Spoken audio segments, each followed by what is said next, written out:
Davom etamiz. Bugun yurtimizda har sohada, har jabhada yangiliklar, islohotlar kuzatilyapti. Ana shu shiddatli voqeliklardan boxabar insonda shu yurtga daxldorlik hissi oshadi. Fuqarolik pozitsiyasi yuksaladi. Shu maqsad ko'zlangan holda Respublika Ma'naviyat va ma'rifat markazi O'zbekiston Respublikasi Prezidenti huzuridagi Davlat xizmatini rivojlantirish agentligi hamda O'zbekiston mahallalari uyushmasi hamkorligida har hafta siyosiy ma'rifat soati tayyorlanmoqda. Unda davlat xizmatchilari faoliyatida foydali bo'lgan kontentlar, loyihalar, so'nggi yangiliklar, ma'lumotlar berib borilyapti.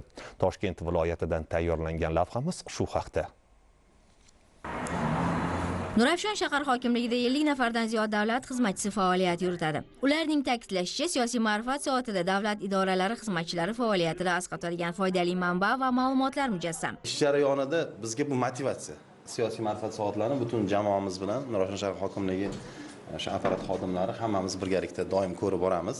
Yurtimizda va dunyoda ro'y berayotgan voqealar, iqtisodiy jarayonlar, davlatimiz rahbarining olib borayotgan bugungi kundagi siyosatlari bo'yicha haftalik ma'lumotlar bilan tanishib boramiz. Bu bizning ish jarayonimizda juda ham qo'l keladi. Demak, mazkur loyiha nafaqat davlat xizmatchilari uchun qo'l keladi, balki barcha yurtdoshlarimiz uchun ham foydadan xoli emas.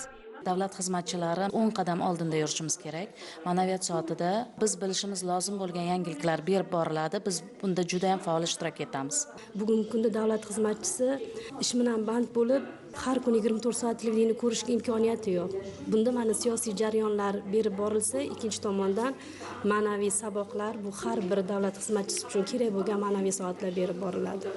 30 daqiqa ichida bir olam yangilik. Har haftaning juma kuni turli yo'nalishlardagi so'nggi xabarlar, o'zgarishlar tafsiloti, mamlakatimiz va dunyo siyosiy maydoni, jahon sahnadagi voqealar, yurtimiz muzeylari haqida qiziqarli ma'lumotlar va faktlar uyg'unligi. Bularning bari siyosiy ma'rifat soatida berib boriladi.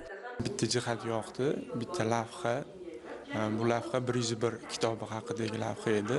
Ma'naviyat soatida vatanparvarlikka chaqiruvchi lavhalarni ko'paytirishsa, meni nazarimda yaxshi bo'lardi. Menga shu sayohatdagi muzeylar lavhasi ko'proq yoqdi. O'zimizdagi va jahondagi muzeylar haqida ma'lumot berilgan juda ham yoqdi. Menga bugun ma'naviyat soatida o'sha farzandi qahramonlarcha halok bo'lgan matonatli ayol to'g'risidagi lavha juda ham ta'sirlantirdi. Siyosiy ma'rifat soati har hafta eng so'nggi yangiliklar bilan boyitib boriladi. Bu gal ham uning tomoshabinlari mamlakatimizdagi muhim siyosiy voqeliklar, Respublika Ma'naviyat va ma'rifat markazining bir haftalik faoliyati, madaniy-ma'rifiy hayotimizdagi premyeralar, voqealar, o'zgarishlar, boshqa qator yangiliklar xususida ma'lumotlarga ega bo'ldilar.